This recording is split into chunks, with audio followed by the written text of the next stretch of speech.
We know that it's unfair. However, um, we have to get out of the blame game now, and actually take, in my opinion, actually take the steps to break the cycles, to correct the errors. What are your thoughts on that? I mean, do you think that it goes all the way back, or is this just the she economy and it's this just something new?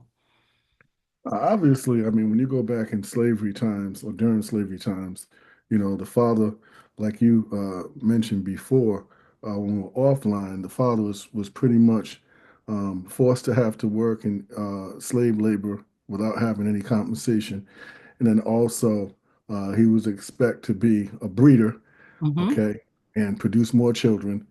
And also, as you talked about earlier, he was taken out of the family structure or removed from the family structure. So there really was no role model. Okay. Going back 400, 450 years, we didn't have a role model. Okay. Right, By that second generation, it got to the point where it's like, okay, where do we go from here? right. It's blurred. Mm-hmm. So exactly. So if we fast forward that to what I was talking about, which was, probably around the early 80s or so, any progress that we may have had from the end of slavery to Jim Crow, there was a major setback. And then what you said, fast forward that to the civil rights era, we had a little bit of progress with Lyndon Johnson into introducing the Civil Rights Act during the mid 1960s. And then we had the Reagan years, Mm-hmm. 1980, where we had the changing of the economy, where we had what was called Reaganomics, which Yep. was I basically remember that. favoring corporate America, you know. And I remember as a kid, I was eligible in 1981 to be able to get a CETA job, and Ronald Reagan eliminated the CETA program. I Okay. remember that too. Yes, I remember that. You had guys that were able to go out and make, girls and guys were able to go out and work at the lunch program and some of the neighborhood centers, and you distribute the lunches and do all sorts of things within the community, arts and crafts and working with younger kids. And then all of a sudden, he removed this program and replaced it with what? Egg and cheese and milk. Okay, the Right. WIC. Okay, that replaced our ability to be able to earn. Okay, and you were getting like 75, sometimes $80 a week. Hmm. It's enough for you to be able to go out and buy a basketball or maybe a jump rope, pair of sneakers, go roller skating, take a young lady out on a date, go grab a slice of pizza. All that went away. Hmm. Okay.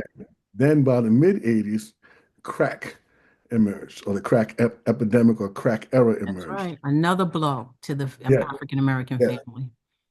Yes. So these are major milestones that took place within the Black community, and is in my opinion what led us to where we are right now. Right. Okay.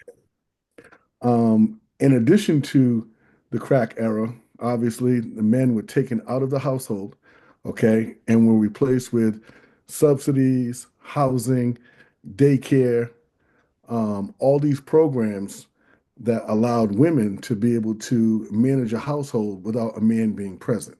Okay. Right. And also, it was difficult for men who most black men at that particular time were not getting a college degree. So they were relying on working with their hands, okay, and had jobs in plumbing and construction, electrical, and so forth, but they weren't able to join unions. Hmm. So as a result, they had to get work wherever they could find it. So it really has brought us to where we are right now, in my opinion, and has gotten us to the point where women have had to find a way to survive, okay, without having a man in the household. Right. Right. Simply because, in my opinion, through the powers that be, they found a way to remove men and black men from the household and make them not as important when it comes to raising children and being a leader of a family. Right.